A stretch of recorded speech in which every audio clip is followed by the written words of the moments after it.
That was the scariest thing.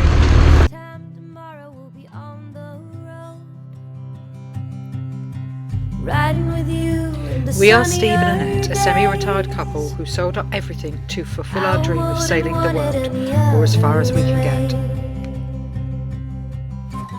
We spent 10 years planning to start our dream. In the end, you only ever regret the chances you didn't take.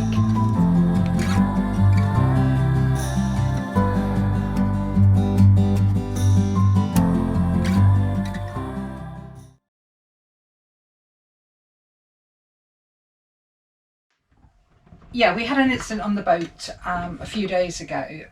Afterwards, we just felt that it might be an idea, rather than just use the footage in some film, just to talk about what happened and how it's affected us, because it has affected us. And yeah, it would just be good to hear your views, your comments, and I'm sure Steve will say whether we did anything wrong, or is there a right way or a wrong way. It was a choice we made at the time. We're in Sardinia, and it was a blisteringly hot day. Calaforte is on an island called, I might get this wrong, St. Peter's, something like that. So it's an island off of Sardinia. Here we're talking, I think 9th, 10th of September. And anyway, wind changed direction. We decided to move because it wasn't that the wind was strong, but the swell coming in from the open sea was starting to be, so we thought we'd move. We were in 6-7 meters of water. I put 45 meters of chain out and I put a snubber on.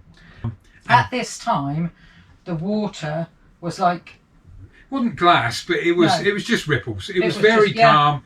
It was lovely and warm. Everything in the world was great. The wind just started to increase a bit. I use 4 different things for weather. I use a bit of predict wind, I use windy, I use Meteo France, Navtex, bit of seaweed, I don't know. I look at various things for the weather, and the weather forecast was a little bit cyclonic, but nothing major, and possible gusts in our area of maybe 25 knots. The wind started picking up a little bit and the waves started picking up a little bit, and Annette finished doing what she was doing, and I said, I think I'd like to move. And she came up and actually said, really? And I went, yeah, I think I'd like to move. Okay, the decision was made. Annette got on the wheel. We went through the usual thing, and that's what we did. And we got the anchor up, the anchor was stowed, I came back to the cockpit, and in that probably no longer than 5, maybe 10 minutes of getting from the anchor back to the cockpit, the weather had got worse. Bay is sort of not horseshoe shaped, but certainly a good curving horseshoe. Sand at the kind of one thing, but rocks either side. 750 meters maybe to actually completely get out of the horseshoe. And literally what seemed like the blink of an eye, our visibility went from being able to see the other anchorage to about between 20 and 30 meters maybe. The sea state got ridiculous, the wind got ridiculous, and we had a combination of spray from the breaking waves and rain and thunder and lightning. And we knew which degrees we were going in, which, as it turned out, was a complete godsend, because at one point fairly quickly on we lost the iPad, the navigation on the iPad. Don't know what it was. We lost the GPS. I'm blind at the moment. Okay, well they're here, but I don't want to... Yeah, no, I'm not on about that. Can you get navionics up on my phone, please? Okay, am I off the land okay? Yeah, you're just off of it.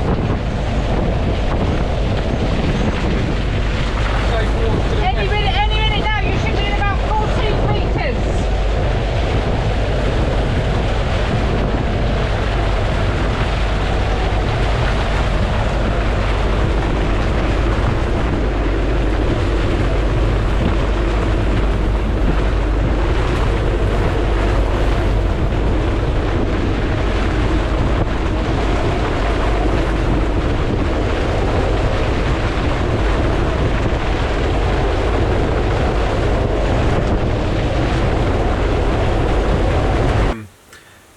there was. We lost all the electronics. I don't know whether it was lightning interference or electrical interference or whatever, but we lost our electronics. The depth sounder just went to 3 dashes. The autopilot head just went blank, and the iPad, which wasn't plugged in, just went to a yellow screen. It was very unnerving at the time, but it happened so quick. It was just, we've got to get on with it. We're doing nothing. Wipe it with a towel. Yeah, I can, and it's over there. So yeah, you're Yeah. right. Yeah, I'm trying to just hold station at the moment. yeah. Hopefully it's calming down a bit. I had the engine at around about 2000 RPM. It's a Perkins M92, it will rev to 2.4. I never take it to 2000, rarely. But I wanted I was trying to drive into the waves. I was trying to drive out into kind of more open water. I had the wheel on full lock to port. Where I was pointing, the compass in front of me, I knew I needed to be between 280 and 300, and I knew that I had some horrible rocks off on my right hand side. You're kind of thinking, we're fine, but at the same time you're thinking, if the engine fails, we're in the do. If the steering cable snaps, we're in the do. And that managed to get my phone, which we've got Navionics on the phone, and fire the phone up. And all I was interested in was, are we away from the rocks? Are we away from the rocks? We also, not long after that point, I think I was trying to feather the throttle, and we basically, I say lost control, but it seemed to happen in slow motion. And you said to me, We've turned round. I think we've turned round, and of course we had no electronics to see whether we turned round. I just knew it felt like it, and I knew the compass was telling me that. And you're saying to me on the phone, can you see on the phone which way we're pointing? And that's when I said, shit, we're pointing back to land.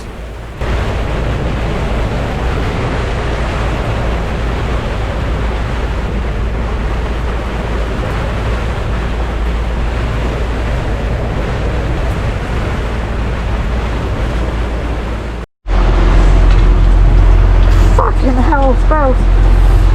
Whoa.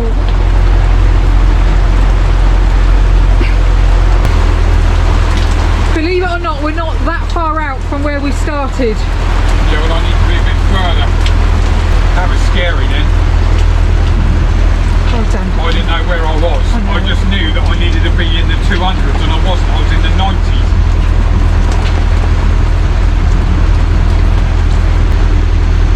Good for these and all.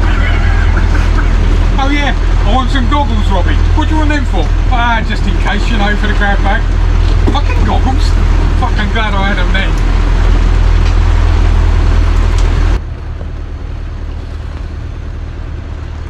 That was the scariest thing ever.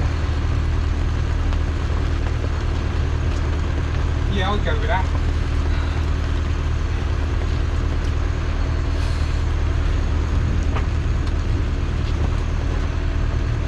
Still shaking now.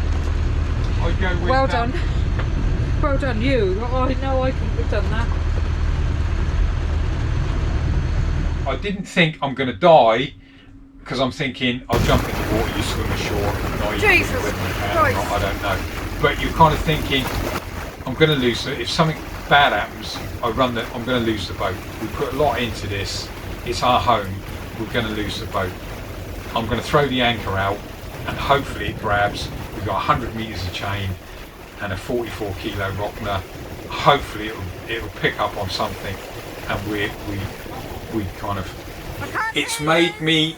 We're now kind of 3 days on. It's made me It's made me more anxious about anchoring and about looking at the weather and what's our plan B, what's our plan C.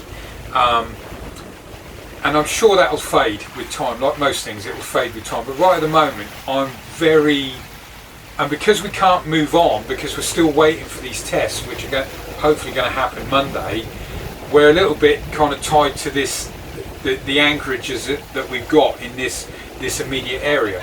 And our only other choice really was, if we'd have stayed where we were, we could have let more chain out. Whether the anchor would have held and the angle of the waves coming in towards us, we wouldn't have been on the beach, we would have been on the rocks. So it was a judgment call at the time to up sticks and move. It would be interesting to know. If anybody's got a view, Yeah. give us your view. At the time, I was not scared. Whilst it's all happening, you almost kind of haven't got time to be scared. You're thinking, no, you haven't. Yeah, what about this? What about that? And so, yeah, I wasn't scared at the time. But the minute that it stopped, it was a bit like an aftershock. I was shaking. I could see Steve was visibly, just shocked. Yeah, we're interested in anybody's views on it, really. What would you have done? Would you have stayed in the anchorage? Would you have... Perhaps stayed in the marina. But yeah. You will notice that Steve isn't wearing a life jacket. The reason for that is that I did get the life jacket. I threw him his coat so as he could put his wet weather jacket on, and it just happened all so quickly that the life jacket was there, and there was no way that he was letting go of that wheel. Absolutely no way was he letting go of it to put on a life jacket. We would have lost it. So I'd like to think that if it started, if something had happened, I would have put that jacket on before we jumped overboard. Before we jumped over the side. But yeah, as Annette said, there was no way that I was letting go of that wheel, or keep taking my hand away from the throttle. When he asked me to get his goggles, the ski goggles, I went and got them, and I had them in my hand for 2 or 3 minutes before he could even take them from me. And even that was a kind of, I say 2 or 3 minutes, it might have been longer. I had them in my hand for ages and ages, what seemed like ages and ages, and eventually he did take them to put them on, but that was difficult in itself, let alone a life jacket. So yeah, what did we do something wrong? Is it that normal to feel like this a few days later? This is our home. It's not nice. It's not nice. This is our life and our home. We've put everything into this, and yeah, just for that split second, or just a couple of minutes, you just think, okay, well, obviously we're more important than the boat. The boat goes, but nevertheless, it was frightening. It was scary. Cut.